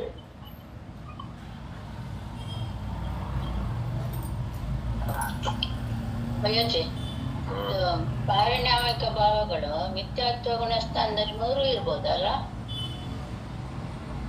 ಮಿಥ್ಯಾತ್ವ ಗುಣಸ್ಥಾನ ಇರುವಾಗ 3 ಸಂಭವ ಇದೆ. 3 ಪ್ರಕಾರದ ಜೀವಗಳು ಅಲ್ಲಿ ಸಿಗ್ತಾವೆ ಮಿಥ್ಯಾತ್ವ ಇರುವಾಗ. ಭವ್ಯ, ಭವ್ಯ 2 ಪ್ರಕಾರದ್ದು ಇರ್ತದೆ.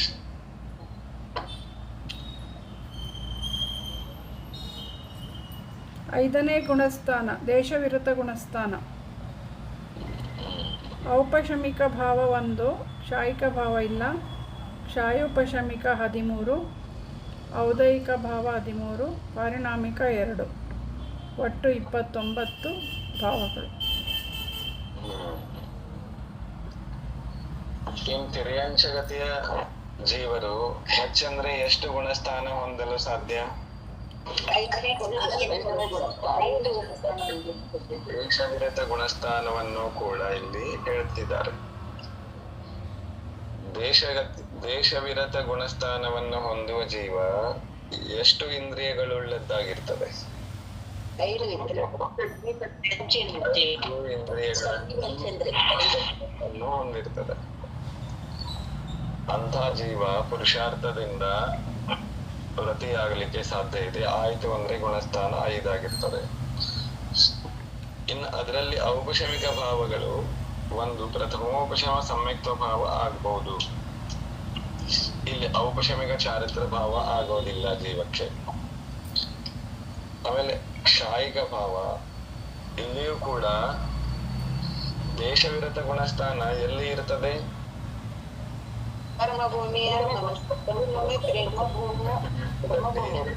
ಗುಣಸ್ಥಾನ ಇರುವುದರಿಂದ ಕರ್ಮಭೂಮಿಯಲ್ಲಿ ಯಾರಿಗೂ ಕ್ಷಾಯಿಕ ಸಮ್ಯಕ್ತ್ವ ತಿರ್ಯಂಶರಲ್ಲಿ ಇರುವುದಿಲ್ಲ, ಆಗುವುದಿಲ್ಲ.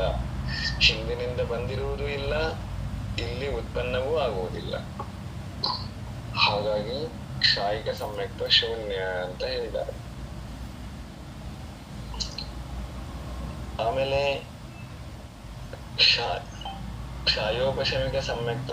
ಕ್ಷಾಯೋಪಶಮಿಕ ಭಾವಗಳು ಏನೇನಾಗಬಹುದು ದೇಶವಿರತೆ ಇರುವಂತಹ ಜೀವಕ್ಕೆ? ಜ್ಞಾನದಲ್ಲಿ 3 ಜ್ಞಾನ ಆಗಬಹುದು. ಅಂದ್ರೆ ಮತಿ ಶ್ರುತ ಅವಧಿ ಜ್ಞಾನ, ಮನಪರ್ಯಾಯ ಜ್ಞಾನ ಬಿಟ್ಟು. ಮತಿ ಜ್ಞಾನ, ಶ್ರುತ ಜ್ಞಾನ, ಅವಧಿ ಜ್ಞಾನ. ಯಾಕೆಂದ್ರೆ ಸಮ್ಯಕ್ತ್ವ ಸಹಿತ ಅನುರತಿ ಇದ್ದಾರೆ. ಹಾಗಾಗಿ ಮತಿ ಜ್ಞಾನ, ಶ್ರುತ ಜ್ಞಾನ, ಅವಧಿ ಜ್ಞಾನ ಇರಲು ಸಾಧ್ಯ. ಇನ್ನು ಒಂದು ಅಜ್ಞಾನಗಳಿರುವುದಿಲ್ಲ. ಯಾಕೆಂತಂದ್ರೆ ದೇಶವಿರತ ಗುಣಸ್ಥಾನ ಇದೆ, ಅಜ್ಞಾನ ಇರುವುದಿಲ್ಲ, ಸಮ್ಯಕ್ತ್ವ ಸಹಿತ ಇರ್ತದೆ. ದರ್ಶನಗಳಲ್ಲಿ 3 ದರ್ಶನಗಳಾಗಬಹುದು. ಚಕ್ಷು ದರ್ಶನ, ಅವಧಿ ದರ್ಶನ. ಯಾಕೆ ಅಂತಂದ್ರೆ ಎಲ್ಲಿಯಾದರೂ ಅಂದ್ರೆ ಅವಧಿ ಜ್ಞಾನ ಇರುವ ಕಾರಣದಿಂದ ಅವಧಿ ದರ್ಶನವನ್ನ ಹೇಳಿದ್ದಾರೆ. ತಿರ್ಯಂಚರಲ್ಲಿ ಅವಧಿ ಜ್ಞಾನ ಆಗಲಿಕ್ಕೆ ಸಾಧ್ಯ ಇದೆ ಕರ್ಮಭೂಮಿಯಲ್ಲಿ. ಆ ಅಪೇಕ್ಷದಿಂದ ಅವಧಿ ದರ್ಶನ ತಿರ್ಯಂಚರಲ್ಲಿ ಆಗಲಿಕ್ಕೆ ಸಾಧ್ಯತೆ. ಆಮೇಲೆ ಲಬ್ಧಿಗಳು 5 ಲಬ್ಧಿಗಳು ಆಗಲು ಸಾಧ್ಯ ಕ್ಷಾಯೋಪಶಮಿಗೆ ಸಂಬಂಧಿ. ಆಮೇಲೆ ಕ್ಷಾಯೋಪಶಮಿಗೆ ಸಮ್ಯಕ್ತ್ವ ಆಗಬಹುದು, ಆದ್ರೆ ಸಂಯಮ ಇರುವುದಿಲ್ಲ. ದೇಶವಿರತ ಗುಣಸ್ಥಾನ ಇದೆ ಅಂತಂದ್ರೆ ಸಂಯಮ ಅವಶ್ಯವಾಗಿ ಇರ್ತದೆ. ಅದು ಕ್ಷಾಯೋಪಶಮಿಕ ಭಾವ ಇದೆ. ಹಾಗಾಗಿ ಎಷ್ಟು ಭಾವಗಳ ಆದಂಗಾಯ್ತಿಲ್ಲಿ? 13. 3 ಜ್ಞಾನ, 3 ದರ್ಶನ, 6, 5 ಲಬ್ಧಿಗಳು, 11, 1 ಸಮ್ಯಕ್ತ್ವ, 12, 1 ಸಂಯಮ, 13. ಹೀಗೆ 13 ಭಾವಗಳು ಕ್ಷಾಯೋಪಶಮಿಕ ಭಾವಗಳು ಆಗಲು ಸಾಧ್ಯವಿದೆ. ಎಲ್ಲಿ ದೇಶವಿರತ ಗುಣಸ್ಥಾನವುಳ್ಳ ತಿರ್ಯಂಶ ಜೀವನಲ್ಲಿ, ಪರ್ಯಾಪ್ತಕ ತಿರ್ಯಂಶದಲ್ಲಿ. ತಿಳಿತು.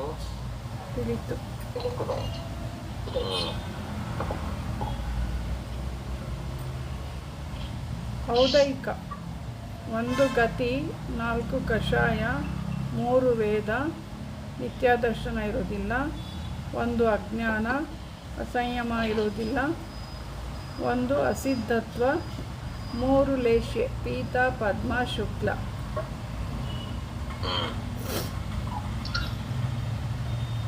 ಔದೈಕ ಅಂತಂದ್ರೆ ಕರ್ಮದ ಉದಯದ ಕಾರಣದಿಂದ ಆಗುವ ಭಾವಗಳನ್ನ ಔದೈಕ ಭಾವಗಳು ಅಂತ ಕರೀತಾರೆ. ಗತಿ ತಿರ್ಯಂಶ ಗತಿ ಇದೆ. ತಿರ್ಯಂಶ ಗತಿನೇ ಇದೆ ಅಲ್ಲ?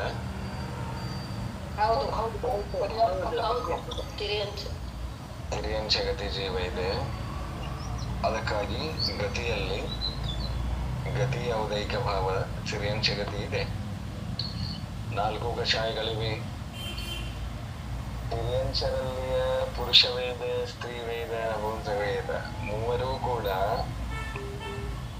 5ನೇ ಗುಣಸ್ಥಾನದಲ್ಲಿ ಇರುವಂತಹ ಭಾವಗಳನ್ನ ಹೊಂದಬಹುದು ಅಂತ ಹೇಳಿದ್ದಾರೆ. ಆದ್ರೆ ಮಿಥ್ಯಾತ್ವ ಇಲ್ಲಿ ಇರೋದಿಲ್ಲ, ಅಜ್ಞಾನ ಇರ್ತದೆ, ಅಸಂಯಮನೂ ಇರೋದಿಲ್ಲ. ಹಾಗಾಗಿ ಮಿಥ್ಯಾದರ್ಶನ ಇಲ್ಲ, ಅಸಂಯಮ ಇಲ್ಲ, ಅಜ್ಞಾನ ಇದೆ. ಎಲ್ಲಿ ತನಕ ಕೇವಲ ಜ್ಞಾನ ಆಗುವುದಿಲ್ಲ ಅಲ್ಲಿ ತನಕ ಜೀವ ಅಜ್ಞಾನಿ ಅನ್ಸ್ಕೊಳ್ತದೆ.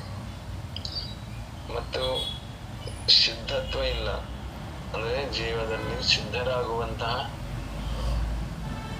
ಗುಣ ಪ್ರಕಟ ಆಗಿಲ್ಲ. ಅಂದ್ರೆ ಸಿದ್ಧರಾಗಬೇಕು ಅಂತಂದ್ರೆ ಕರ್ಮದ ಉದಯವನ್ನ ಬಿಡಿಸ್ಕೊಳ್ಬೇಕು. ಅಸಿದ್ಧತ್ವ ಭಾವ ಇದೆ. ಅಸಿದ್ಧತ್ವ ಭಾವದ ಕಾರಣದಿಂದ ಅದು ಒಂದಿದೆ ಔದೈಕ ಭಾವದಲ್ಲಿ. ಆದರೆ ಲೇಷಗಳಲ್ಲಿ 3 ಶುಭ ಲೇಷಗಳ ಮಾತ್ರ ಆಗಲಿಕ್ಕೆ ಸಾಧ್ಯ. ಅಶುಭ ಲೇಷಗಳು 5ನೇ ಗುಣಸ್ಥಾನದ ಜೀವರಲ್ಲಿ ಆಗುವುದಿಲ್ಲ. ಹಾಗಾಗಿ ಒಟ್ಟು ಔದೈಕ ಭಾವಗಳು ಎಷ್ಟಾಯ್ತು? 13. 13 ಔದೈಕ ಭಾವಗಳಾಗಬಹುದು. ಯಾವ್ಯಾವು? 1 ಗತಿ, 4 ಕಷಾಯ, 3 ವೇದ, 8 ಆಯ್ತು. ಆಮೇಲೆ 1 ಅಜ್ಞಾನ, 1 ಅಸಿದ್ಧತ್ವ, ಆಮೇಲೆ 3 ಶುಭಲೇಶಗಳು ಎಲ್ಲ 13. ಆಮೇಲೆ ಪಾರಿಣಾಮಿಕ ಭಾವಗಳಲ್ಲಿ ಯಾವ ಭಾವಗಳು ಇರಲು ಸಾಧ್ಯ? ಜೀವತ್ವ ಭವ್ಯತ್ವ. ಜೀವತ್ವ ಹಾಗೂ ಭವತ್ವ ಈ 2 ಭಾವಗಳು ಇರಲು ಸಾಧ್ಯ. ಯಾಕೆಂದ್ರೆ ಸಮ್ಯಕ್ತ್ವ ಸಹಿತ ವ್ರತಾಚರಣೆಯಲ್ಲಿರುವ ಜೀವಕ್ಕೆ ಭವ್ಯತ್ವವೇ ಇರ್ತದೆ. ಭವ್ಯ ಜೀವ ಸಮ್ಯಕ್ತ್ವಾದಿ ಭಾವಗಳನ್ನ ಹೊಂದುವುದಿಲ್ಲ ಅಂತ ಹೇಳಿದ್ದಾರೆ. ತಿಳಿದು ಒಟ್ಟು ಎಷ್ಟಾಯ್ತು? 29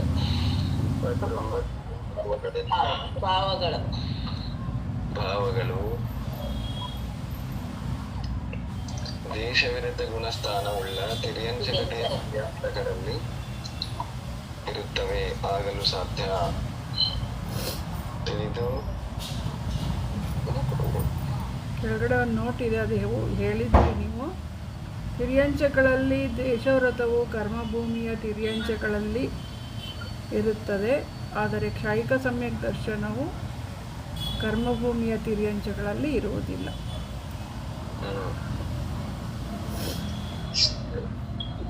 ನೆಕ್ಸ್ಟ್ ಭೋಗ ಭೂಮಿಯ ತಿರ್ಯಂಚ ಸಾಮಾನ್ಯ.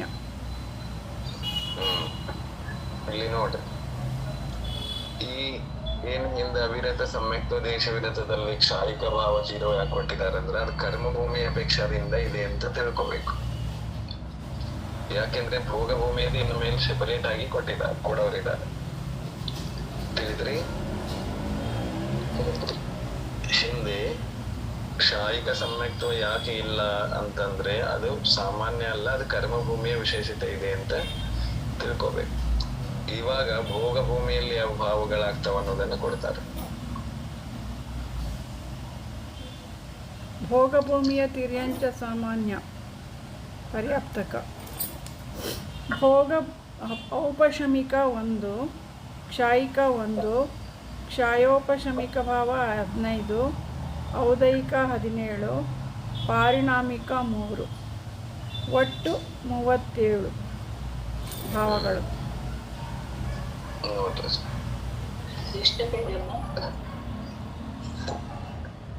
35ನೇ ಪೇಜ್ ನಂಬರ್. ಇನ್ನು ಭೋಗ ಭೂಮಿಯ ತಿರ್ಯಂಚರ ಅಪೇಕ್ಷಾದಿಂದ, ಸಾಮಾನ್ಯ ಅಪೇಕ್ಷಾದಿಂದ ಪರ್ಯಾಪ್ತಕ ಜೀವರಲ್ಲಿ ಯಾವ ಭಾವ ಎಷ್ಟಾಗಬಹುದು ಅಂದ್ರೆ 37 ಭಾವ ಆಗ್ಬಹುದು ಅಂತ ಹೇಳಿದ್ದಾರೆ. ಯಾವ್ಯಾವ? ಔಪಶಮಿಕ ಸಮ್ಯಕ್ತ್ವ ಆಗಬಹುದು ಭೋಗ ಭೂಮಿಯಲ್ಲಿ. ಅವು ಸಮ್ಯಕ್ ದೃಷ್ಟಿ ಜೀವರು ಸಾಧ್ಯ. ಆಮೇಲೆ ಕ್ಷಾಯಿಕ ಸಮ್ಯಕ್ ದೃಷ್ಟಿ ಜೀವರು ಕೂಡ ಇರಲಿಕ್ಕೆ ಸಾಧ್ಯ. ಯಾವ ಜೀವ ಮನುಷ್ಯ ಕರ್ಮಭೂಮಿಯಲ್ಲಿದ್ದಾಗ ಮೊದಲು ತಿರ್ಯಂಚಾಯವನ್ನು ಕಟ್ಕೊಂಡ, ಆಮೇಲೆ ಪುರುಷಾರ್ಥದಿಂದ ಕ್ಷಾಯಿಕ ಸಮ್ಯಕ್ತವನ್ನು ಹೊಂದಿದ ಅಂತಹ ಜೀವರು ನಿಯಮದಿಂದ ಭೋಗ ಭೂಮಿಯ ತಿರ್ಯಂಚರಾಗಿ ಕ್ಷಾಯಿಕ ಸಮ್ಯಕ್ ದೃಷ್ಟಿಯಾಗಿ ಜನ್ಮ ತಾಳ್ತಾರೆ.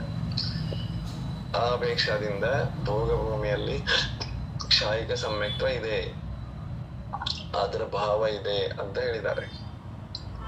ಇನ್ ಕ್ಷಾಯೋಪಶಮಿಕ ಭಾವಗಳಲ್ಲಿ ಏನೇನಿದೆ ಅಂತಂದ್ರೆ 15 ಭಾವಗಳಿದೆ ಅಂತ ಹೇಳಿದ್ದಾರೆ. ಯಾವ್ಯಾವ? ಜ್ಞಾನದ ಅಪೇಕ್ಷಾದಿಂದ ಜ್ಞಾನದಲ್ಲಿ 3 ಭಾವಗಳಾಗಬಹುದು. ಮತಿ ಜ್ಞಾನ, ಶ್ರುತ ಜ್ಞಾನ, ಅವಧಿ ಜ್ಞಾನ. ಹೀಗೆ ಜ್ಞಾನಗಳು 3 ಪ್ರಕಾರದ್ದು ಇರಲು ಸಾಧ್ಯ. ಇದು ಯಾವ ಗುಣಸ್ಥಾನಕ್ಕೆ ಸಂಬಂಧಪಟ್ಟದ್ದಲ್ಲ, ಇದು ಸಾಮಾನ್ಯ ಕಥನ ಇದೆ. ಭೋಗಭೂಮಿ ತಿರ್ಯಂಚ ಪರ್ಯಾಪ್ತ. ಭೋಗಭೂಮಿ ತಿರ್ಯಂಚ ಅನ್ನುವಂತ ಸಾಮಾನ್ಯ ಲೆಕ್ಕಾಚಾರದಲ್ಲಿದೆ. ಇದು ಇಂಥದ್ದೇ ಗುಣಸ್ಥಾನ ಅಂತಿಲ್ಲ. ಅಲ್ಲಿ ಜ್ಞಾನ ಇದ್ರೆ 3 ಜ್ಞಾನ ಇರಬಹುದು, ಅಜ್ಞಾನ ಇದ್ರೆ 3 ಅಜ್ಞಾನನೂ ಇರಬಹುದು. ಮಿಥ್ಯಾತ್ವ ಜೀವಗಳಲ್ಲಿ, ಮಿಥ್ಯಾದೃಷ್ಟಿ ಜೀವಗಳಲ್ಲಿ ಕುಮತಿ, ಕುಶಿತ, ಕು ಅವಧಿ ಈ 3 ಅಜ್ಞಾನಗಳು ಇರಲು ಸಾಧ್ಯ ಅಂತ ತಿಳ್ಕೊಬೇಕು. ಆಮೇಲೆ ದರ್ಶನಗಳು 3 ಆಗಬಹುದು. ಸಮ್ಯಕ್ ದೃಷ್ಟಿ ಜೀವದ ಅಪೇಕ್ಷಾದಿಂದ ಸಮ್ಯಕ್ ದೃಷ್ಟಿಗಳಲ್ಲಿ ಒಂದು ವೇಳೆ ಅವಧಿ ಜ್ಞಾನ ಇತ್ತು ಅಂತಂದ್ರೆ ಅವಧಿ ದರ್ಶನನೂ ಇರ್ತದೆ. ಚಕ್ಷು ದರ್ಶನ ಅಂತೂ ಇದ್ದೇ ಇರ್ತದೆ. ಹೀಗೆ 3 ದರ್ಶನಗಳು, ಕ್ಷಾಯೋಪಶಮಿಕ ದಾನ ಲಾಭಾದಿ ಭೋಗಗಳು, ಲಾಭಾದಿ ಲಬ್ಧಿಗಳು, 5 ಲಬ್ಧಿಗಳು 5 ಲಬ್ಧಿಗಳು ಇರ್ತವೆ. ಕ್ಷಾಯೋಪಶಮಿಕ ದಾನ, ಲಾಭ, ಭೋಗ, ಉಪಭೋಗ, ವೀರ್ಯ. ಹೀಗೆ 5 ಕ್ಷಾಯೋಕ್ಷಮಿಕ ಲಬ್ಧಿ ಎಲ್ಲಾನು ತಿರಿಯಂಚ ಭೋಗ ಭೂಮಿಯ ತಿರಿಯಂಚರಲ್ಲಿ ಇರ್ತವೆ. ಇನ್ನು ಕ್ಷಾಯೋಪಶಮಿಕ ಸಮ್ಯಕ್ತ್ವನೂ ಇರಬಹುದು. ಯಾಕೆಂದ್ರೆ ಅಲ್ಲಿ 3 ಪ್ರಕಾರದ ಸಮ್ಯಕ್ ದೃಷ್ಟಿ ಜೀವಗಳು ಕಾಣ್ತಾರೆ ಭೋಗ ಭೂಮಿಯ ತಿರಿಯಂಚರಲ್ಲಿ. ಔಪಶಮಿಕ ಸಮ್ಯಕ್ ದೃಷ್ಟಿ, ಕ್ಷಾಯೋಪಶಮಿಕ ಸಮ್ಯಕ್ ದೃಷ್ಟಿ, ಕ್ಷಾಯಿಕ ಸಮ್ಯಕ್ ದೃಷ್ಟಿ. ಹಾಗಾಗಿ ಕ್ಷಾಯೋಪಶಮಿಕ ಸಮ್ಯಕ್ತ್ವ ಭಾವ ಇರಬಹುದು. ಆದ್ರೆ ಸಂಯಮ ಭಾವ ಮತ್ತು ಚಾರಿತ್ರ ಭಾವ ಇವೆರಡೂ ಭೋಗಭೂಮಿಯ ತಿರಿಯಂಚರಲ್ಲಿ ಇರುವುದಿಲ್ಲ. ಒಂದು ಬಯಾಗಿ 1ರಿಂದ 4ನೇ ಗುಣಸ್ಥಾನದಲ್ಲಿ ಇರುವಂತ ಭೋಗಭೂಮಿ ತಿರುಗಂಚ ಅಂತ ತಿಳ್ಕೊಬೇಕಲ್ವ ಬಯಾಜಿ? ಅಲ್ಲಿ ಇರೋದೇ ಬಂದ್ರೆ 5ನೇ ಗುಣಸ್ಥಾನ ಬರೋದೇ ಇಲ್ಲ ಭೋಗಭೂಮಿಯಲ್ಲಿ. ಅಲ್ಲ, 1ರಿಂದ 4ನೇ ಗುಣಸ್ಥಾನ ತಿಳ್ಕೋಬಹುದು. ಮತ್ತನಾರಿ ಈ 5 ಲಬ್ಧಿ ಒಳಗ್ರಿ ಭೂಮಿಯಲ್ಲಿ ಕ್ಷಯೋಪಶಮಿಕ ದಾನ ಯಾವ ಪ್ರಕಾರ ಆಗುತ್ತದೆ ರೀ ಅಲ್ಲಿ? ಕ್ಷಯೋಪಶಮಿಕ ದಾನ ಅಂತಂದ್ರ ಅಲ್ಲಿ ಲಾಭ ಏನಿದೆ ಅಲ್ಲ, ಅದು ಅವ್ರಿಗೆ ಏನೇನ್ ಸಿಗ್ತಾ ಇದೆ ಅದೆಲ್ಲ ಲಾಭ. ಅವರಿಂದ ಏನೇನು ಘಟಿಸ್ತಾ ಇದೆ ಅದೆಲ್ಲ ದಾನ. ಕ್ಷಯೋಕ್ಷಮಿಕ ದಾನ ಅಂತಂದ್ರೆ ಅದು ಅಭಯದಾನದ ರೂಪದಿಂದಲೂ ಆಗಿರಬಹುದು, ಇತ್ಯಾದಿ ಉಪಚಾರದ ರೂಪದಿಂದಲೂ ಆಗಿರಬಹುದು. ಈಗ ಅರಿಹಂತ ಪರಮೇಷ್ಠಿಗಳಲ್ಲಿ ಕ್ಷಾಯಿಕ ದಾನ ಅಂತ ಹೇಳಿದ್ದಾರೆ. ಅದು ಕೂಡ ನಮಗೆ ಕಂಡು ಬರುವುದಿಲ್ಲ, ಆದ್ರೆ ಅವರಲ್ಲಿ ಆ ಗುಣ ಇದೆ. ಅವರಿಂದ ಏನೇನ್ ಆಗ್ತಾ ಇದೆ ಸಿಗ್ತಾ ಇದೆ ಅದೆಲ್ಲ ಕ್ಷಾಯಿಕದಲ್ಲಿ ಹೇಗೆ ಬರ್ತದೆಯೋ ಹಾಗೇನೋ ಇಲ್ಲಿ ಎಲ್ಲಾ ಜೀವರಲ್ಲಿ ಕ್ಷಾಯೋಪಶಮಿಕ ದಾನ ಇರ್ತದೆ. ಯಾಕಂದ್ರೆ ನಮ್ಮಿಂದ ಏನೇನ್ ಆಗಬೇಕಾಗಿದೆ ಅದೆಲ್ಲ ದಾನದ ಕಾರಣದಿಂದ ಆಗ್ತಿರ್ತದೆ. ದಾನ ಅಂದ್ರೆ ಇದು ವಿಧಿ ಪ್ರಕಾರ ಕೊಡುವುದು ಮಾತ್ರ ದಾನ ಅಲ್ಲ. ಯಾವುದೇ ನಮ್ಮಿಂದ ಇನ್ನೊಬ್ಬರಿಗೆ ಆಗುವಂತದ್ದೆಲ್ಲ ದಾನ. ಅದು ಯಾವುದೇ ರೂಪದಿಂದ ಇರಲಿ. ತಿಳಿದ್ರಿ? ಸರಿ, ತಿಳಿತು.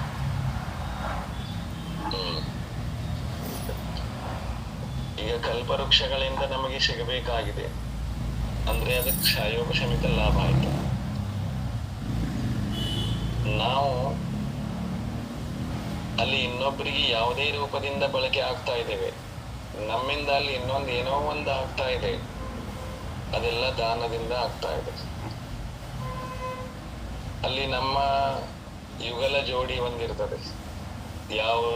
ಯಾರು ಇರ್ತಾರಲ್ಲ ಅವ್ರಿಗೆ ಯುಗಲ ರೂಪದಲ್ಲಿ ಇರ್ತಾರೆ ಭೋಗಭೂಮಿಯಲ್ಲಿ. ಆದ್ರೆ ತಿರಿಯಂಚರಲ್ಲಿ ಕೂಡ ಆಗಿರ್ಬೋದು. ಯುವಲ ಹಂಗ ತಿರಿಯಂಚ ಕೂಡ ಯುವಲೆ. ಹಾಗಿರ್ಬೇಕಾದ್ರೆ ಆ ಒಂದು ಇನ್ನೊಂದಕ್ಕೆ ಏನಾದ್ರೂ ಕೊಡಬೇಕು, ಏನಾದ್ರೂ ತಗೋಬೇಕು ಅಂತಂದ್ರೆ ಅಲ್ಲಿ ಕ್ಷಯೋಕ್ಷಮಿಕ ದಾನ ಇರಲೇಬೇಕಾಗ್ತದೆ.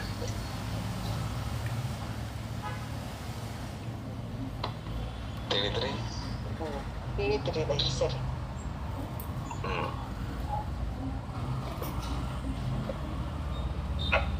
ವಿಶೇಷ ಭೋಗಭೂಮಿಯ ತಿರ್ಯಂಚ ಹಾಗೂ ಮನುಷ್ಯರಲ್ಲಿ ಗುಣಸ್ಥಾನಗಳು 1ರಿಂದ 4 ಇರುತ್ತವೆ. 2 ವೇದಗಳು ಸ್ತ್ರೀ ಪುರುಷ. ಪರ್ಯಾಪ್ತ ಅವಸ್ಥೆಯಲ್ಲಿ 3 ಶುಭಲೇಷ್ಯ ಹಾಗೂ ಅಪರ್ಯಾಪ್ತ ಅವಸ್ಥೆಯಲ್ಲಿ 3 ಅಶುಭಲೇಷ್ಯಗಳು ಇರುತ್ತವೆ. ಆದರೆ ಅಪರ್ಯಾಪ್ತ ಅವಸ್ಥೆಯ 4ನೇ ಗುಣಸ್ಥಾನದಲ್ಲಿ ಕಾಪೋತಲೇಶ್ಯ ಇರುತ್ತದೆ. ನೋಡ್ರಿ, ಇನ್ನು ಭೋಗ ಭೂಮಿಯಲ್ಲಿ ಒಂದು ವಿಶೇಷವಾದಂತದ್ದು ನೆನಪಿಡ್ಲಿಕ್ಕೆ ಏನಿದೆ ಅಂತಂದ್ರೆ, ಭೋಗ ಭೂಮಿಯ ತಿರಿಯಂಚ ಹಾಗೂ ಮನುಷ್ಯರು ಇಬ್ಬರದು ಹೇಳ್ತಿದ್ದಾರೆ ಇಲ್ಲಿ. ಎಷ್ಟು ಗುಣಸ್ಥಾನ ಆಗ್ಬಹುದು ಅಂತಂದ್ರೆ ಮ್ಯಾಕ್ಸಿಮಮ್ ಗರಿಷ್ಠವಾಗಿ 4 ಗುಣಸ್ಥಾನಗಳಾಗ್ಬೋದು. 1ರಿಂದ 4 ಗುಣಸ್ಥಾನ ಆಗ್ಲಿಕ್ಕೆ ಸಾಧ್ಯ. ಇನ್ನಲ್ಲಿ ತಿರಿಯಂಚರು ಮತ್ತು ಮನುಷ್ಯರಿಬ್ಬರಿಗೂ ಕೂಡ 2 ಪ್ರಕಾರದ ವೇದಗಳೇ ಇರ್ತವೆ. ನಪುಂಸಕ ವೇದ ಅಲ್ಲಿ ಇರುವುದಿಲ್ಲ, ಸ್ತ್ರೀ ವೇದ ಮತ್ತು ಪುರುಷ ವೇದ. ಇನ್ನು ಅಲ್ಲಿ ಜನ್ಮ ಆದಮೇಲೆ ಜೀವಗಳಲ್ಲಿ ಅಶುಭತನ ಇರುವುದಿಲ್ಲ, ಅಶುಭ ಪ್ರವೃತ್ತಿಗಳಾಗುವುದಿಲ್ಲ, ಅಂದ್ರೆ ಅಶುಭ ಲೇಷಗಳು ಇರುವುದಿಲ್ಲ. ಅಂದ್ರೆ ಪರ್ಯಾಪ್ತಕರಾದ ಮೇಲೆ ಅಥವಾ ಜನ್ಮ ಆದ ಮೇಲೆ ಅಂತ ತಗೋಬಹುದು ಲೆಕ್ಕ. 3 ಶುಭ ಲೇಷಗಳು ಅಂದ್ರೆ ಪೀತ ಪದ್ಮ ಶುಕ್ಲ ಲೇಷಗಳಾಗಬಹುದು. ಆದ್ರೆ ಅಪರ್ಯಾಪ್ತಕ, ಇಲ್ಲಿಂದ ಏನಾದ್ರು ತಿರಿಯಂಚಾಯು ಕಟ್ಕೊಂಡು ಜೀವ ಹೋಗ್ತಿದೆಯಲ್ಲ, ಹೋಗಿ ಇನ್ನೂ ಪರ್ಯಾಪ್ತಕ ಆಗೋಕ್ಕಿಂತ ಮುಂಚಿನ ಅವಸ್ಥಾದಲ್ಲಿ ಅಶುಭ ಲೇಷಗಳೇ ಯಾವ್ದಾದ್ರು ಆಗಿರ್ಬೋದು. ಅದರಲ್ಲೂ ಒಂದು ಕಂಡೀಷನ್ ಇದೆ. ಯಾವ ಜೀವ ಸಮ್ಯಕ್ತ್ವ ಸಹಿತ ಅಂದ್ರೆ ಕ್ಷಾಯಿಕ ಸಮ್ಯಕ್ತ್ವ ಸಹಿತ ಏನು ಹೋಗ್ತಾ ಇದೆ ಜೀವ, ಅದರದ್ದು ಅಪರ್ಯಾಪ್ತಕ ಅವಸ್ಥೆ ಇತ್ತು ಅಂತಂದ್ರೆ ಅದ್ರದ್ದು ಯಾವ ಲೇಷ ಇರ್ತದೆ, ಕಾಪೋದ ಲೇಷ ಮಾತ್ರ ಇರಬಹುದು, ಇರ್ಲಿಕ್ಕೆ ಸಾಧ್ಯ ಅಂತ ಹೇಳಿದ್ದಾರೆ. ಇಲ್ಲಿ ನಾವು ಗಮನಿಸಬೇಕಾದಂಥದ್ದೇನು ಅಂತಂದ್ರೆ, ನಾವಿಲ್ಲಿ ತಿರಿಯಂಚಾಯು ಕಟ್ಕೊಂಡಿದ್ದೇವೆ, ಭೋಗ ಭೂಮಿಯಲ್ಲಿ ಹೋಗೋದಿದೆ, ಆದ ಸಮ್ಯಕ್ ದರ್ಶನನೂ ಆಗಿದೆ. ಸಮ್ಯಕ್ತ್ವ ಸಹಿತ ಹೋಗುವಂತ ಜೀವವು ಕೂಡ ಅಲ್ಲಿ ಯಾವ ರೀತಿ ಜನ್ಮ ತಾಳುವುದಿದೆಯೋ, ನರಕಗತಿಯಲ್ಲಿಯೋ ಅಥವಾ ತಿರಿಯಂಚಗತಿಯಲ್ಲಿಯೋ ಅನ್ನುವುದರ ಮೇಲೆ ಲೇಷಗಳು ನಿರ್ಧಾರಿತವಾಗಲಿಕ್ಕೆ ಸಾಧ್ಯ.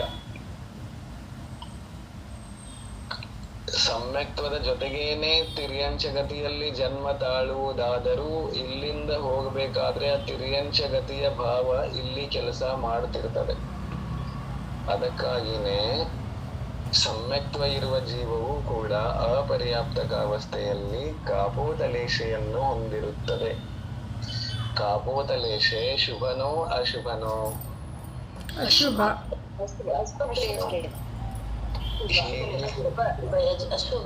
ಹೀಗೆ ನರಕಗತಿಯದ್ದು ತಿಳ್ಕೋಬೇಕು. ನರಕಗತಿಯಲ್ಲಿಯೂ ಕೂಡ ಕ್ಷಾಯಿಕ ಸಮ್ಯಕ್ತ್ವದ ಜೊತೆ ಹೋಗುವಂತಹ ಜೀವಕ್ಕೂ ಇದೇ ಅವಸ್ಥೆ ಆಗಿರ್ತದೆ.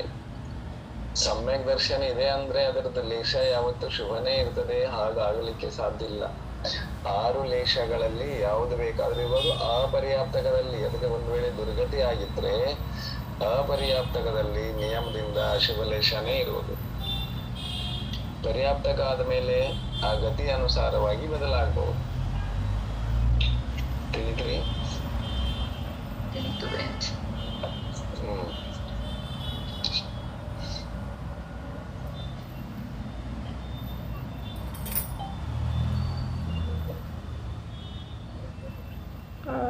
ಆ ಟೇಬಲ್ ಹೇಳಬೇಕಾ?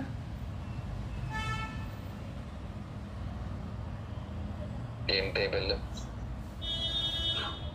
ಭೋಗಭೂಮಿ ತಿರ್ಯಂಚ ಸಾಮಾನ್ಯ. ಸರಿ, ಇದೆ ನೋಟ್ ಮುಗೀತು. ಹಾಂ, ನೋಟ್ ಇನ್ನೊಂದಿದೆ, ಅದು ನೆಕ್ಸ್ಟ್ ಇದಕ್ಕೆ ಸಂಬಂಧಪಟ್ಟಿದ್ದು. ಹೌದು. ಔಪಶಮಿಕ ಸಮ್ಯಕ್ತ್ವ 1, ಕ್ಷಾಯಿಕ ಸಮ್ಯಕ್ತ್ವ 1. ಅಥವಾ ಗುಣಸ್ಥಾನ ಅಲ್ಲಲ್ಲ, ಸಾಮಾನ್ಯ ಅದು ಪೂರ್ತಿ ಆಗಿಲ್ಲಲ್ಲ ಇನ್ನು. ಸರಿ. ಔದಯಿಕ ಓದ್ಬೇಕೇನೋ ಅಷ್ಟೇ ರೀ ಸ್ಥಳ ಅವ್ರೆ. ಈಗ ಓದ್ಬೇಕು. ಸರಿ. ಇನ್ನ ತಿರ್ಯಂಚಗತಿ ಭೋಗಭೂಮಿ ಸಾಮಾನ್ಯದ ಅಪೇಕ್ಷದಿಂದ ಔದೈಕ ಭಾವಗಳು ಯಾವ್ಯಾವ ಇರಬಹುದು ಅಂತಂದ್ರೆ ಒಂದು ಗತಿ, ತಿರ್ಯಂಚಗತಿ ನಾಲ್ಕು ಕಷಾಯ, 2 ವೇದ ಸ್ತ್ರೀ ಮತ್ತು ಪುರುಷ, 1 ಮಿಥ್ಯಾದರ್ಶನ, 1 ಅಜ್ಞಾನ, 1 ಅಸಂಯಮ, 1 ಅಸಿದ್ಧತ್ವ, 6 ಲೇಷ್ಯೆ,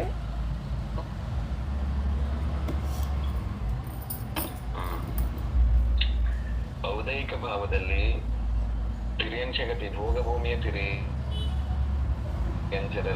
ವ್ಯಾಪ್ತಕರಲ್ಲಿ ಯಾವುದಿದೆ ಅಂತಂದ್ರೆ ತಿರ್ಯಂಚಕ ಇರೋದ್ರಿಂದ ತಿರ್ಯಂಚಗತಿ ಕರ್ಮದ ಉದಯ ಇದೆ, ಅದೊಂದು ಔದೈಕ ಭಾವ. ಇನ್ನು ಕಷಾಯಗಳೆಲ್ಲ ಇವೆ, 4 ಕಷಾಯಗಳಾಯ್ತು. ಇನ್ನು ತಿರ್ಯಂಚಗತಿಯಲ್ಲಿಯೂ ಕೂಡ ಭೋಗಭೂಮಿಯಲ್ಲಿ ನಪುಂಸಕ ವೇದ ಇರುವುದಿಲ್ಲ, ಕೇವಲ ಸ್ತ್ರೀ ವೇದ ಮತ್ತು ಪುರುಷ ವೇದ 2 ಇರುವುದು. ಹಾಗಾಗಿ ವೇದದಲ್ಲಿ 2 ವೇದಗಳಾಗ್ತವೆ. ಇನ್ನು ಭೋಗಭೂಮಿಯ ತಿರ್ಯಂಚರಲ್ಲಿ ಮಿಥ್ಯಾದೃಷ್ಟಿಗಳು ಕಂಡುಬಿಡುತ್ತಾರೆ, ಹಾಗಾಗಿ ಮಿಥ್ಯಾದರ್ಶನ ಅಲ್ಲಿದೆ, ಅದು ಒಂದಿದೆ ಔದೈಕ ಭಾವದಲ್ಲಿ. ಆಮೇಲೆ ಅಜ್ಞಾನ ಇದೆ, ಯಾಕಂದ್ರೆ ಜ್ಞಾನಾವರಣ ಕರ್ಮ ಇದೆ, ಅದಕ್ಕಾಗಿ ಅಜ್ಞಾನ ಇದೆ. ಅಸಂಯಮಿನೂ ಇದ್ದಾರೆ, ಭೋಗಭೂಮಿಯಲ್ಲಿ ಯಾರು ಕೂಡ ಸಂಯಮಿ ಆಗಲು ಆಗುವುದಿಲ್ಲ, ಹಾಗಾಗಿ ಅಸಂಯಮವಿರುತ್ತದೆ. ಅಸಿದ್ಧತ್ವನೂ ಇದೆ. ಇನ್ನ ಲೇಷಗಳು ಕೂಡ ಇದೆ, ಎಲ್ಲಾ ಲೇಷಗಳು ಆಗ್ತವೆ. ಎಲ್ಲಾ ಲೇಷಗಳು ಹೇಗೆ ಅಂತಂದ್ರೆ ಅಪರ್ಯಾಪ್ತಕ ಅವಸ್ಥೆಯಲ್ಲಿ 3 ಅಶುಭ ಲೇಷಗಳಾಗಲು ಸಾಧ್ಯ, ಪರ್ಯಾಪ್ತಕದಲ್ಲಿ ಶುಭಲೇಷಗಳಾಗಲು ಸಾಧ್ಯ. ಹಾಗಾಗಿ 6 ಲೇಷಗಳು ಭೋಗಭೂಮಿಯಲ್ಲಿ ಕಂಡು ಬರ್ತವೆ. ಆಮೇಲೆ ಪಾರಿಣಾಮಿಕ ಭಾವಗಳಲ್ಲಿ 3 ಪ್ರಕಾರದ ಪಾರಿಣಾಮಿಕ ಭಾವಗಳು ಇರಲು ಸಾಧ್ಯ, ಜೀವತ್ವ, ಭವ್ಯತ್ವ, ಅಭವ್ಯತ್ವ. ಯಾಕೆಂದ್ರೆ ಸಾಮಾನ್ಯ ಅಪೇಕ್ಷವನ್ನ ನೋಡುವಾಗ ಎಲ್ಲಾ ಜೀವರುಗಳು ಹೋಗಲಿಕ್ಕೆ ಸಾಧ್ಯ, ಭವ್ಯರು ಹೋಗ್ಬಹುದು, ಅಭವ್ಯರು ಹೋಗ್ಬಹುದು. ಹೀಗೆ ತಿರ್ಯಂಚ ಭೋಗಭೂಮಿಯ ತಿರ್ಯಂಚ ಸಾಮಾನ್ಯರಲ್ಲಿ ಪರ್ಯಾಪ್ತಕ ಅವಸ್ಥೆಯಲ್ಲಿ 37 ಭಾವಗಳು ಆಗಲು ಸಾಧ್ಯ ಅಂತ ತಿಳ್ಕೋಬೇಕು. ತಿಳಿದು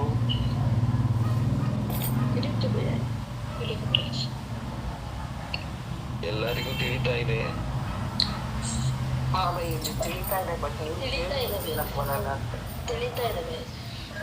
ಜಿನವಾನಿ ಹೇಳು. ಕಾರ್ತಿ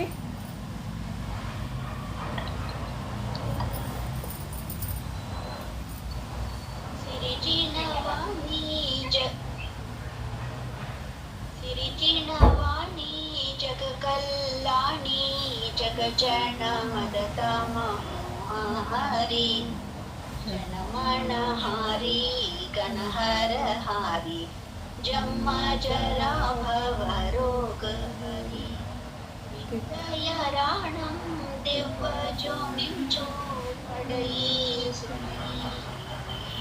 ಹರೈ ಜ್ಞಾನಂ ಸೋಖಮಣಂತಂ ಧರಿಯ ಸಾಸದ ಮುಖ ಪದಂಪಾರಿ ಸಾಸದ ಮುಖ ಪದಂಪಾರಿ.